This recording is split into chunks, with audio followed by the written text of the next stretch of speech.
Introduction et rappel important. Le rangement bataille arrière. Le rangement épi arrière. Le créneau à droite. Le créneau à gauche.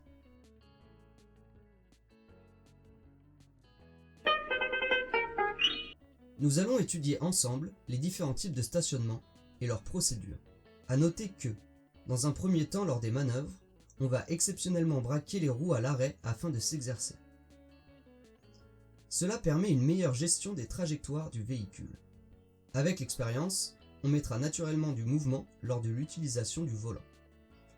Pour information, lorsque les roues sont braquées au maximum d'un côté, pour braquer le volant au maximum de l'autre côté, il faut 3 tours complets.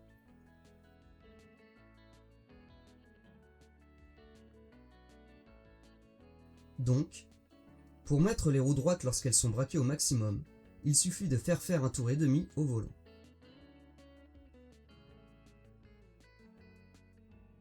Rappel. Lors d'une manœuvre, on n'a pas la priorité. En cas d'accident, le véhicule qui manœuvre est d'office désigné responsable. Ainsi, il faut immobiliser son véhicule dès qu'un autre usager arrive dans sa zone de danger. On laisse alors la décision à l'autre usager. Soit l'autre usager décide d'attendre la fin de la manœuvre, on exécute tranquillement celle-ci. En effet, si l'autre usager patiente, c'est qu'il n'est pas pressé, donc pas de précipitation. C'est de plus à notre avantage, car il fait bouclier pour nous, en empêchant les autres usagers de passer. Soit l'autre usager décide de passer. On attend alors qu'il s'éloigne pour reprendre sa manœuvre. Il faut toujours privilégier le rangement bataille en marche arrière, car il offre plus de sécurité. En effet, on aura une bien meilleure visibilité pour partir. A l'inverse, si l'on s'est stationné en bataille avant, notre sortie s'effectuera à l'aveugle. Il y a cependant une exception. Pour charger des objets lourds ou encombrants, afin de ne pas être gêné par un mur ou un autre véhicule, on peut choisir le rangement bataille avant. A noter qu'il n'y a pas de différence entre les rangements bataille arrière droit ou gauche dans le cas d'un parking à sens unique. Le rangement bataille arrière s'effectue en 3 étapes. Entre chaque étape, il faut appliquer le vif. Pour rappel, V pour vitesse, I pour information, I pour indicateur, le clignotant, F pour frein à main. Étape 1. Comptez 4 marquages dont les 2 de notre place. Puis, arrêtez le véhicule lorsque le rétroviseur extérieur est au niveau du 4e marquage. Cela représente le rayon de braquage du véhicule.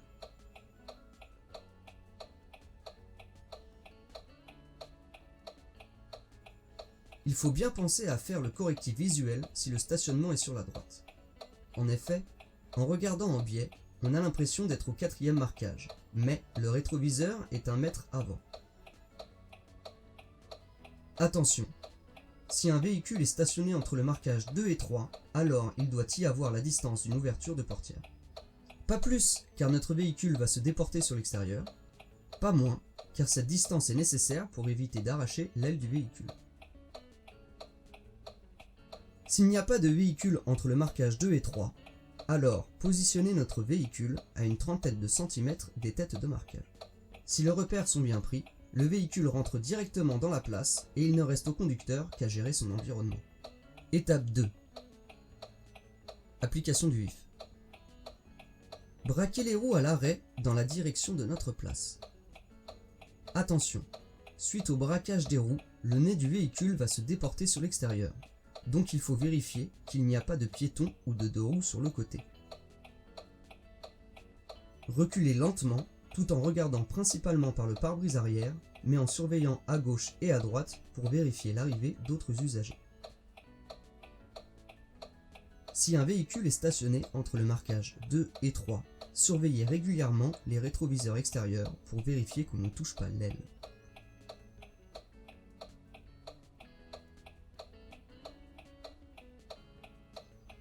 Arrêtez le véhicule dès qu'on est droit par rapport à la place. Le conducteur et le passager avant doivent avoir la possibilité de descendre. Si c'est impossible pour l'un ou l'autre, avancez très lentement en effectuant un écart pour s'écarter du côté trop exigu en agissant très rapidement sur le volant. Il faut bien désynchroniser l'allure du véhicule de la vitesse d'exécution du volant. Se positionner véhicule droit et roue droite bien au centre de notre place en utilisant les rétroviseurs extérieurs, puis reculer tout droit lentement. Étape 3. Remettre les roues droites. Regardez par la fenêtre arrière gauche pour gérer l'angle mort en hauteur afin de déterminer précisément quand s'arrêter avant de percuter un obstacle. Tout objet ou être vivant inférieur à 1 mètre n'est plus visible lorsqu'il se rapproche de la carrosserie. C'est l'angle mort en hauteur. Les places d'un parking en bataille sont généralement délimitées par une barrière en bois, environ 90 cm, des plots en métal reliés entre eux par une chaîne, environ 70 cm, ou des blocs en béton, environ 50 cm. En regardant par le pare-brise arrière, ces obstacles disparaissent de notre champ de vision en reculant. C'est d'ailleurs pour cette raison qu'ils sont régulièrement endommagés. Donc, pour éviter de les percuter, on regarde par la fenêtre arrière gauche pour gérer non pas l'obstacle qui est juste derrière nous, mais celui qui est à côté du nôtre. Petite voiture et grande place. Ne pas aller jusqu'au bout de la place, car l'inspecteur risque d'avoir peur et d'intervenir sur les commandes. Mettre au point mort, puis serrer le frein à main et éteindre le moteur pour signifier que la manœuvre est terminée. On reconnaît un épi arrière selon le sens des marquages des places. En effet, si les marquages sont orientés vers nous, comme ceci, il s'agit d'un épi avant. A l'inverse, si les marquages sont orientés vers le haut, comme ceci, c'est un épi arrière. Pour des raisons de sécurité, les épis arrière sont à présent privilégiés et les parkings récents sont tous conçus comme cela. A contrario, l'épi avant représente un danger car on n'a aucune visibilité pour sortir de sa place. Il n'y a pas de différence entre l'épi arrière droit ou gauche. Comme le bataille arrière, l'épi arrière s'effectue en 3 étapes. Entre chaque étape, appliquez le vif. Étape 1. Comptez 3 marquages, dont les 2 de notre place. Puis, arrêtez le véhicule lorsque le rétroviseur extérieur est au niveau du 3e marquage.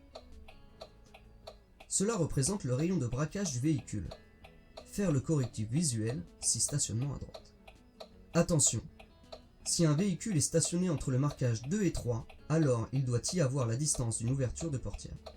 Si aucun véhicule n'est stationné entre le marquage 2 et 3, alors se positionner à une trentaine de centimètres des têtes de marquage. Si les repères sont bien pris, le véhicule rentre directement dans la place et il ne reste au conducteur qu'à gérer son environnement. Étape 2. Application du vif. Braquez les roues à l'arrêt dans la direction de notre place. Attention, suite au braquage des roues, le nez du véhicule va se déporter sur l'extérieur, donc il faut vérifier qu'il n'y a pas de piéton ou de deux roues sur le côté.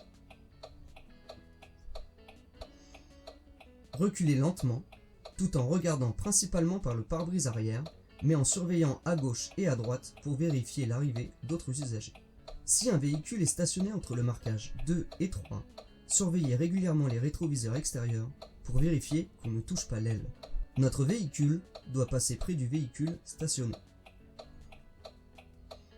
Arrêtez le véhicule dès qu'on est droit par rapport à la place. Cédez des rétroviseurs extérieurs en jetant un coup d'œil seulement. Le conducteur et le passager avant doivent avoir la possibilité de descendre. Étape 3. Remettre les roues droites. Appliquez le vif. Se positionner véhicule droit bien au centre de notre place en utilisant les rétroviseurs extérieurs, puis reculer lentement tout droit.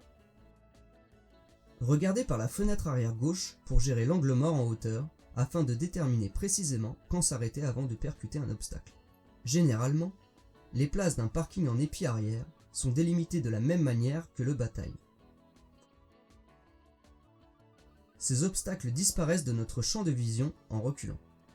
C'est d'ailleurs pour cette raison qu'ils sont régulièrement endommagés.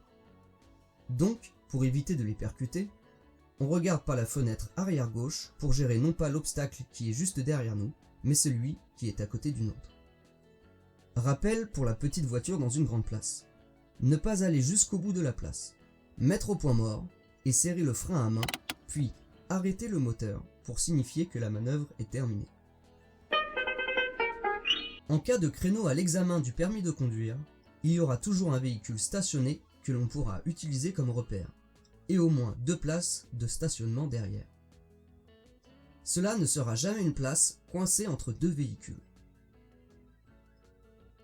Le créneau s'effectue en 6 étapes, mais avant d'effectuer la manœuvre, il faut tout d'abord regarder les caractéristiques du véhicule repère. L'empattement du véhicule, c'est-à-dire sa largeur. Il peut être plus large ou plus étroit que notre véhicule, et ainsi modifier nos repères. Le positionnement du véhicule par rapport au trottoir. S'il se trouve trop loin ou trop proche du trottoir, cela peut modifier nos repères. Après avoir effectué ces vérifications sur le véhicule repère, on enclenche les étapes de la manœuvre. Étape 1. Localiser l'emplacement libre où l'on va se stationner. Contrôler du côté où se trouve le véhicule repère. Contrôle intérieur, extérieur et angle mort. Puis, actionner son clignotant. S'arrêter le long du véhicule repère. Notre voiture droite, les roues droites, a une largeur de bras entre le passager et le véhicule repère. Pas moins d'1 bras de distance, car les rétroviseurs risquent de se percuter. Mais pas plus, car on va se déporter sur l'extérieur. On risquerait ainsi de déborder sur la chaussée de la voie en sens inverse, ou sur le trottoir, voire même sur des véhicules stationnés si la chaussée est en sens unique. Attention, ne surtout pas fixer le véhicule repère, sinon on va se diriger vers lui. Étape 2. Appliquer le vif. Reculer notre véhicule en regardant principalement par le pare-brise arrière et en surveillant notre environnement jusqu'à ce que nos roues arrière dépassent le véhicule repère. En effet, si on ne recule pas assez, on va alors arracher l'aile du véhicule repère en effectuant l'étape 5. Attention, on regarde en biais, donc la perception visuelle est faussée comme pour le rangement bataille. Lorsque les roues arrière dépassent le véhicule repère, on arrête notre voiture. Étape 3. Appliquer le vif. Braquer les roues au maximum vers le véhicule repère. On prend ici un repère dans l'environnement à 45 degrés par rapport à notre véhicule repère. On regarde droit devant, puis on amène le menton à l'épaule. Cela nous donne un angle de 90 degrés. En coupant cette zone en deux, comme ceci, on obtient 45 degrés pour prendre notre repère. Reculer lentement en surveillant notre environnement jusqu'à ce que notre voiture se trouve à 45 degrés par rapport au véhicule repère.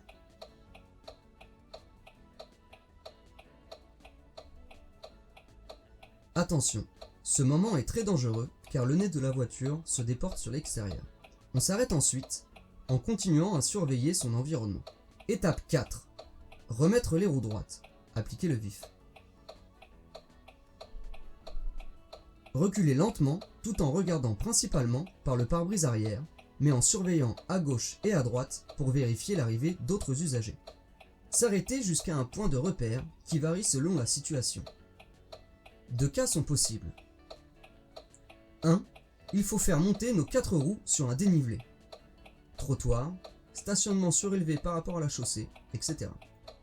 Reculer jusqu'à ce que la roue arrière extérieure gauche bute sur le dénivelé. Il faut bien s'arrêter à ce moment-là pour éviter de trop s'enfoncer dans la place. 2. Il n'y a pas de dénivelé à monter, ou seulement 2 roues sur les 4. Reculer jusqu'à ce que le feu arrière, côté chaussée, du véhicule repère corresponde à la vignette d'assurance de notre voiture. Ce repère varie légèrement selon la morphologie du conducteur. S'arrêter immédiatement ensuite pour éviter de trop s'enfoncer dans la place. Étape 5. Braquer les roues au maximum à l'opposé du véhicule repère. Appliquer le vif. Reculer en regardant par le pare-brise arrière et en surveillant son environnement. S'arrêter dès que notre voiture est droite dans notre place. Étape 6. Mettre les roues droites. Appliquer le vif.